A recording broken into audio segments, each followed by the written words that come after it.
నీళ్లు నిధులు నియామకాలు అని చెప్పి ఏర్పడినటువంటి తెలంగాణలో నియామకాల విషయంలో ఇంకా నిరుద్యోగులు పోరాటం చేయాల్సిన అవసరం ఏర్పడుతుంది.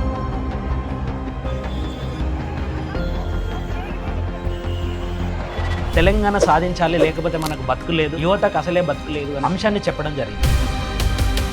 ఆ మేధావులను నమ్మి చాలా మంది నిరుద్యోగులు తెలంగాణ కోసం ప్రాణాలు అర్పించి,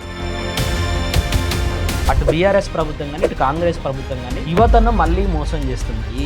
లాలో ఒక ప్రిన్సిపల్ ఉంటుంది, ఎంత పెద్ద తప్పు చేసినకైనా ఒక అవకాశం ఇవ్వాలి, వాని వాదన వినాలి అనేటటువంటి అవకాశం ఉంటుంది. మాకు నిజంగా టాలెంట్ ఉందా లేదా, మేము ఉద్యోగం సంపాదిస్తామా లేదా అని నిరూపించుకోవడానికి ఒక అవకాశం కావాలి నిరుద్యోగులకు. మేము ఉద్యోగం కొట్టాలి, కానీ కొట్టాలి అని అంటే ఫస్ట్ నోటిఫికేషన్ కావాలి కదా. తెలంగాణ అట్టడుగు స్థానం నుంచి 3వ ర్యాంకులో ఉన్నది నిరుద్యోగిత రేట్లో.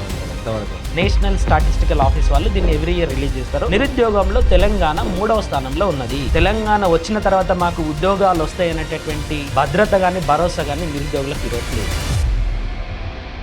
మనకు తెలంగాణ రాకముందు వీళ్ళందరూ కూడా ఏమని చెప్పేవాళ్ళంటే తెలంగాణ వస్తే ఇంటికి ఒక ఉద్యోగం వస్తాయని చెప్పారు. సెకండ్ టర్మ్ వరకు వచ్చేసరికి కూడా కనీసం 1,00,000 ఉద్యోగాలు కూడా రాలేదు. కేసీఆర్ ప్రభుత్వం ఏర్పడిందే తెలంగాణ సెంటిమెంట్ మీద ఏర్పడింది. ఒక 80,000 పోస్టులకు రిక్రూట్మెంట్ ప్రాసెస్ స్టార్ట్ చేస్తామని చెప్పేసి నోటిఫికేషన్ ఇస్తే 16 పేపర్లు లీక్ అయినాయి. బీఆర్ఎస్ ప్రభుత్వం రాసినోనికి ఉద్యోగం రాదు, చదివినోనికి ఉద్యోగం రాదు, చదివి రాసి ఇక రిజల్ట్ వస్తాయన్న క్రమంలో కోర్టుల కేసు వస్తుంది. విచిత్రం ఏంటి అని అంటే వాని యొక్క నిస్సహాయక స్థితిని అడ్వాంటేజ్ గా మార్చుకున్నటువంటి నేటి కాంగ్రెస్ ప్రభుత్వము మొదటి ఏడాదిలోనే 2 లక్షల ఉద్యోగాలు ఇస్తామని చెప్పి ఫస్ట్ 2.5 సంవత్సరాలలో చేసింది ఏందయ్యా అంటే అబద్ధాలను కొనసాగించడం. ఎప్పుడైతే నిరుద్యోగిత రేట్ ఎక్కువ పెరిగిందో ఒక ఉద్యమం అనేది వస్తుంది. ఎప్పటికైనా సత్యమే గెలుస్తుంది. ఒక సైలెంట్ రెవల్యూషన్ అనేది బ్యాక్ ఎండ్ లో నడుస్తూ ఉంటది. ఈ ప్రభుత్వం మోసం చేస్తుంది, నిర్బంధిస్తుంది అనేటటువంటి ఒక వ్యవస్థ అందరి నిరుద్యోగులకి కూడా పోతా ఉంటది. ఇది ఒక రోజు ఉప్పెనై లేస్తుంది. ఆ ఉప్పెనై లేచిన రోజు నిన్ను తొక్కుతుంది.